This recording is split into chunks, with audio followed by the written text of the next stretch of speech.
All right, ladies and gentlemen. So, luckily for all of us, with this little bit of drama that we're going on right now, there is a fresh PTR server for us to playtest things.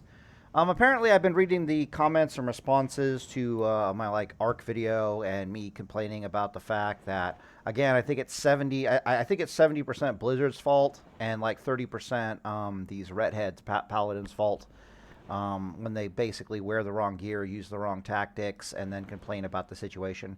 But admittedly, I'm in 100% agreement with anybody who basically says, why can't I zoom back? Is this just a thing? Is my... What's going on here? Zoom, mouse look speed, mouse sensitivity, camera distance. Everything's fine because I just can't zoom out here. All right, whatever. I was thinking maybe I could zoom backwards on the tram, but I guess not. Weird. It's bothering me. Okay, it's still working. Anyways, I looked at the new PTR stuff. It doesn't have librams or anything in the enchant section, which is still really sad. Didn't have title loop charm or a title loop and a bunch of other things that I would have really liked. But I discovered that you could copy your character. And I was like, because I saw a guy with rag, and I was like, damn, how did he get rag? And then I remembered that, oh, there's a copy character button. So check this out. If I press this button here, and I can copy one of my characters onto the PTR server. So I just copied Palatime over here because he's, got the gear that I want that it's missing, the PvP gear, the fire resist, librams, blah, blah, blah, blah, blah. So that's pretty cool. Right, so the good information is that, so now I need to go to town to prove that we're on the PTR server. The good thing is this is a way that you can get librams in the PTR server, so that's definitely a good thing. I think you can have 2 librams on your character at any given point in time.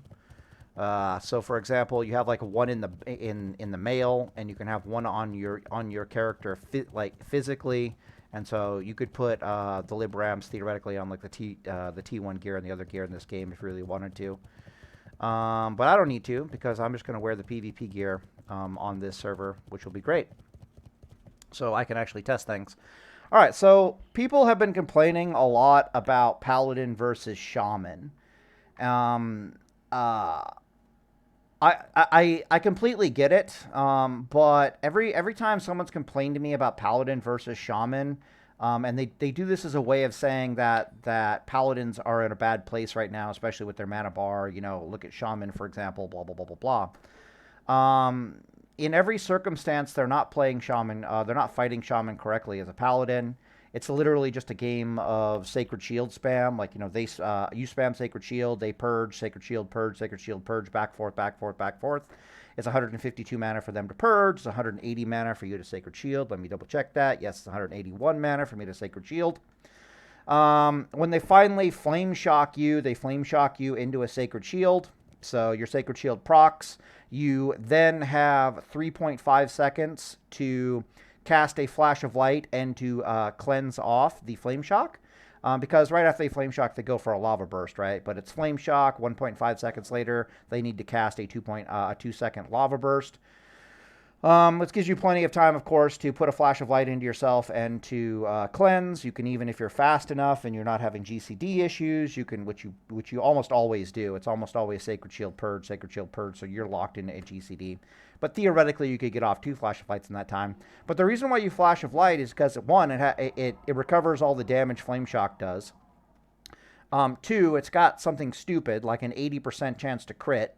And when it does crit, it puts 2 hots on you. So now there's 3 things the Shaman needs to purge off of you all of a sudden, which is really painful for them.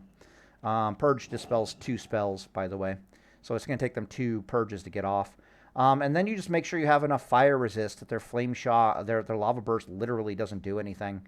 So, for example, if you're hitting your soft cap of fire resist, of 140 fire resist, I think it's 100. I think it's 160 fire resist for soft cap. The Lava Burst is going to come in. It's supposed to do 2,400 damage when it crits. Instead, it'll do 1,800 damage because you're minusing 25% minimum off of it 100% of the time. Then your Sacred Shield is also absorbing another 450. So you take 1,350 damage from a Lava Burst. That's if it crits. And it's not going to have a 100% crit chance because you just cleansed off Flame Shock. And then they're just kind of the shaman just kind of sits there and goes, well, I don't know what the hell to do. It's like, do they spend the next 3 seconds purging your hots off of you, or do they go back to purge spam? That's problem number one. Or do they go and try to continue the burst on you with like chain lightning and stuff while you have these two hots rolling? So it just doesn't work. You also judge wisdom on them and use like a fast one-hander. So, for example, this build right here, perfectly serviceable to go up against a Shaman. We have Duke's Domain. We have more than enough fire resist on this character. Absolutely disgusting. We have a nice slow one-handed weapon, which is great because you want a slow one-handed weapon doing a mana war against them. What else does this thing have? We got the 2-piece healing Lawbringer, so our Judgment of Wisdom has a 70% chance for mana regeneration. Let's just go out to a target dummy really fast and actually examine what that mana regeneration looks like, because I haven't done it yet. This is very fresh. As you can see, I literally raid logged with this, so I need to put the belt on really quick here. Belt, belt, belt. Check if we're recording. Belt, belt, belt.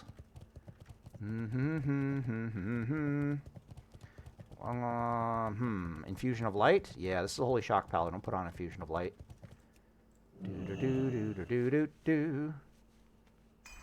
God damn, I have a lot of fire resist. Oh, I'm a fire resist aura right now. That explains it. I was like, what the hell? Better. This will be cool because the PTR has all the gear that I'm currently missing on my Paladin for PvP. You can see the Chinese names, people out here doing their thing. Alright, so I want to myself, if at all possible. Also, you want to use Judgment of Light, or Seal of Light, so it is what it is. Let me just myself really fast. This is, alright, rank 1 Flash of Light for raiding. My bad.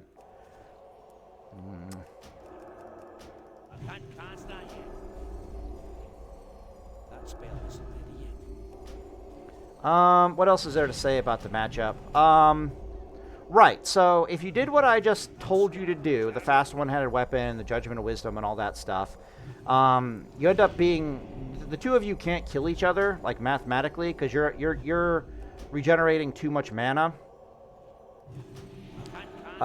You are regenerating too much mana with your auto attacks. We're about to see just how much mana we're actually regenerating with auto attacks. Because while he's purging you and you're He's purging you. You're putting Sacred Shield up. Purge Sacred Shield. While this dance is happening, nothing's stopping your auto attacks, which is problematic, right? Let's hit this thing for some mana for a second, please. Or not. Okay. So this is kind of what it looks like from a mana regeneration perspective. And the reason why it looks like this is... I don't have talents, do I? No, I'm missing some... the reason why it looks like this, I actually have to spam some Sacred Shields here. No, actually, spamming Sacred Shield won't really help us. We're actually trying to look at pure mana regeneration, aren't we? Okay. Let's get one more Flash of Light in, and we'll continue. What happened? Did you... There we go. Okay, cool. So I guess we just have to deal with some Spirit Regeneration on the side here. I guess we'll just look at the numbers. 70% per auto attack with a nice fast one-handed speed weapon. Yeah. But you just end up being way too mana efficient for basically the situation. So you end up trading 1-to-1 mana with the Shaman. Your mana bar will go down because due to Shamanistic Rage, they have... let's actually... I want to do something here really fast. I want to see how much mana regenerates in 60 seconds, so we'll use Sacred Shield to figure that out. Okay, cool, perfect. And then I want a Sacred Shield as soon as I can. Okay, cool, and we'll just see how much mana regenerates by the time that wears off. Can't use Seal of Martyrdom because that'll be purged off of you, theoretically. What else is there to say here? Right, so... The unknown quantities for me is how do you kill a Shaman, right, is the question. I have no idea how to kill a Shaman, to be perfectly honest with you. Oh, that's the other thing you get to feed into the mix. I completely forgot about it, is every once in a while you actually do get to Crusader Strike the Shaman, which is really nice and helps your mana. So we can assume that my Spirit Regeneration right now and Crusader Strike would be about a 1-to-1 equivalent, if that makes any sense. The reason why you get to Crusader Strike is if you notice in the flow of battle I described, you have a few free GCDs, right? When you Flash of Light yourself, you're kind of just waiting for that Lava Burst to come in, which means you can just spam Crusader Strike into the enemy. All right, almost done. All right, cool. Yeah, we got almost 3,000 mana back in 60 seconds. That's pretty terrifying. So you can see why this is roughly the equivalent of like a... even without Seal of Martyrdom, that's roughly the equivalent of what Shamanistic Rage is doing, right? Shamanistic Rage will give them 75% of their mana bar back every 60 seconds on cooldown. Right, so you're going toe-to-toe with the Shaman like that, highly mana efficient. Unknown elements to me about the matchup are what if after like a minute of fighting, so they no longer have that 150% mana bar within the first 60 seconds of combat, we've drawn out the combat long enough with our one-handed shenanigans that now they only get plus 75% of their mana bar from Shamanistic Rage every 60 seconds, right? Because we don't want to mess with them with the first 60 seconds of combat because it's going to be twice as effective. You don't want to go anywhere near that. What happens if we swap into like a Typhoon, like a really fast two-handed weapon, or even better would be like a refined Arcanite Reaper? What happens if we swap into that and we're a Deep Ret Paladin or a Reckoning Paladin? Like, what happens? I know Holy Shock might be able to pull off, like, and go Kamehameha into them, but they're going to be very RNG dependent upon Holy Shock crits to actually kill the Shaman. Reckoning, what they can do against Shaman, we're talking heal Reckoning specifically, so you have eye for an eye and all that stuff. You kind of pretend like you're bad after a while, and you just start spamming. Did I throw it off my bars? I think I did throw it off my bars. You start spamming rank 1 flashes of light. Right, you won't have this on you. Blessing of Light's going to get purged off you for sure. But you just start spamming rank 1 flashes of light to keep yourself alive because of how hyper mana efficient it is. Like, you say to hell with Sacred Shield and all that stuff, and you just do this. And the advantage to what you're doing right now basically is, and you'll be, earth shocked and stuff, and it really doesn't matter, is you're kind of pretending you're bad as a Paladin to store up some Reckoning charges. So it won't look like that. It'll look more like you'll have like a two-handed weapon, like a Faithbringer or something on. Yada, yada, yada. And then you just basically do this until you have a full Wreck Bomb and until the Shaman legitimately tries to kill you. So the Shaman at some point will, Flame Shock you, and he'll go for an Earth, a Lava Burst, and then after that Lava Burst, you're going to try Chain Lightning. You just pretend you're bad, and you just keep spamming rank 1 flashes of light. So now the Lava Burst hit me, it crits me, it does eye for an eye damage, it gives me a Reckoning charge. I see him, doing a Chain Lightning. I just keep doing this. Right before the Chain Lightning goes off, I'll probably Sacred Shield. So now I eat the Chain Lightning, and I just go all in on him. Right, with the Wreck Bomb, and after taking all that critical damage and eye for an eye, you basically just turn around, try to throw out your Hodge stun him for 6 seconds, and just go all in with your Wreck Bomb. That might result in a kill on a Shaman.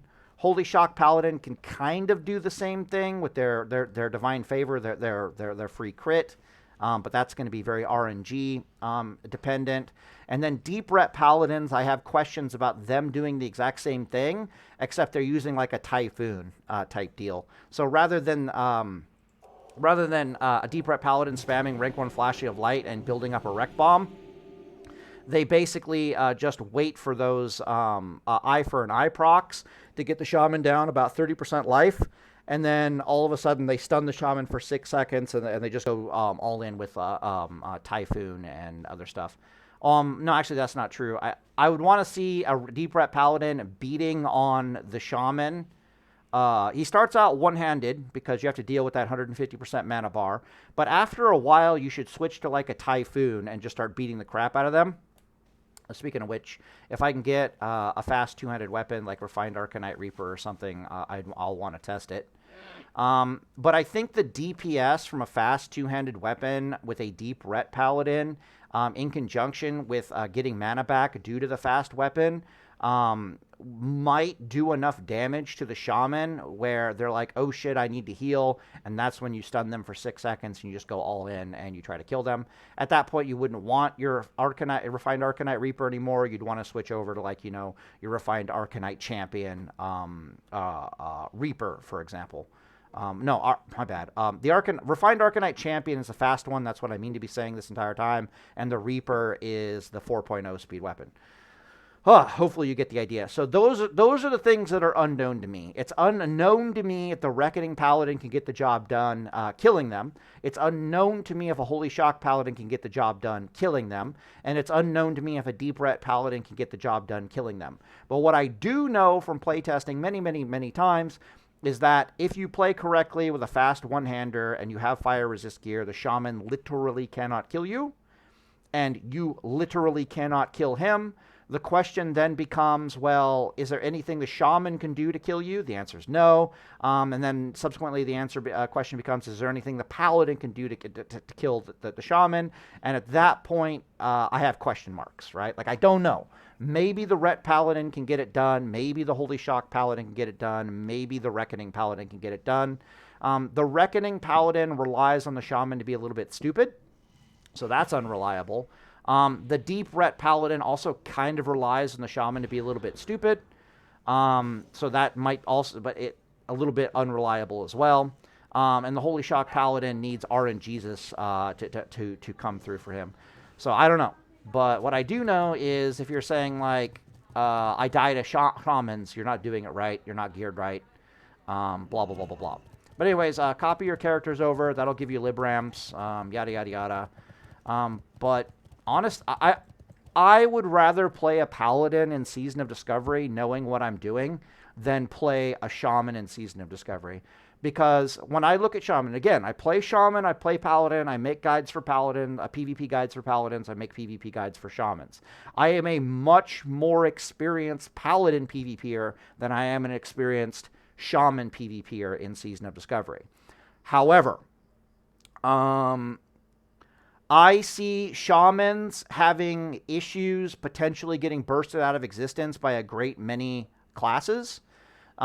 Paladins only have issues versus a very, very specific number of classes. And if you start talking about gearing with resistance gear for PvP or different PvP scenarios, that number drops drastically. So, for example, as a properly geared Paladin, the things that I am afraid of are Shadow Priests, Unstable Affliction Warlocks, and Mages. Nothing else scares me whatsoever. If I have Shadow Resist gear that I can get into really quickly, like I'm carrying around a Shadow Resist gear set in my bags, suddenly Warlocks don't scare me and Shadow Priests don't scare me anymore. I'm just going to eat them alive. Literally, they don't scare me because it's like, even if you get jumped in open world, you're like, all right, I'll Divine Steed run away from you. I'm going to get into my SR gear and I'm going to come back in here and you're going to be absolutely owned because the SR gear doesn't give a fuck. Right? Against mages, it really depends on if we're talking duels or open world PvP. If we're talking duels, I get to put on arcane resistance gear, and we have already seen how that shuts down sheeps. If it shuts down the sheep, it shuts down the burst, and I'll probably beat the mage. Easy peasy, lemon squeezy. If I'm in the open world, I have the arcane resist gear option, technically, if I run away from them using Divine Steed and yada, yada, yada. Other option is you'd have to use Divine Steed and a grenade. So you Divine Steed away from them, they'll blink after you, you stun them with a grenade, keep running in a straight line, bada bing, bada boom, you can gear swap into Arcane Resist and you're good to go. But in open world PvP, you're usually better off just finding the nearest mob and pissing them off with a spell and using the mob to keep you out of sheep. And then the mage has got nothing. They can't burst on you, they can't kill you, it's just GG's. So when I look at the landscape, I'm like, there's almost nothing in the game that can actually take a Paladin on in PvP if you're gearing and playing correctly. My job, of course, is to try to figure out what gear to wear. Is to try to achieve that with as little gear swapping needed as possible, right? And as many empty bag slots as we can possibly get, which is why I'm like, well, you just have to have like 3 pieces of Arcane Resist, and like, 5 pieces of Shadow Resist in your bags, and you're pretty much good to go. But when I look at shamans, I'm like, well, there's like at least 3 classes that as a shaman you're kind of scared of, and there's not really fuck all you can do about them. But believe it or not, yeah. So are shamans OP? I think shamans are incredibly OP if you don't know what you're doing, right? If you have very low fire resist, elemental shamans suddenly do enough damage to delete you out of existence. It reminds me of hunters. Fire resist incredibly valuable versus hunters, also incredibly valuable versus shamans, blah, blah, blah, blah. Anyways, I'm going to end the video here. I'm going to gear up properly as a paladin, and then I'm going to head on over to Orgrimmar and try to get in a fight with some shamans. If any of you want to log on to the PTR server and get on a shaman so I can actually showcase what it looks like to duel a shaman back and forth. You don't have to be a very good shaman player. There's almost nothing you could do about the situation. I would love that. But TLDR is I'm going to gear up and show you guys exactly how to deal with shamans. Anyways, on the video here, and Data's full, boys.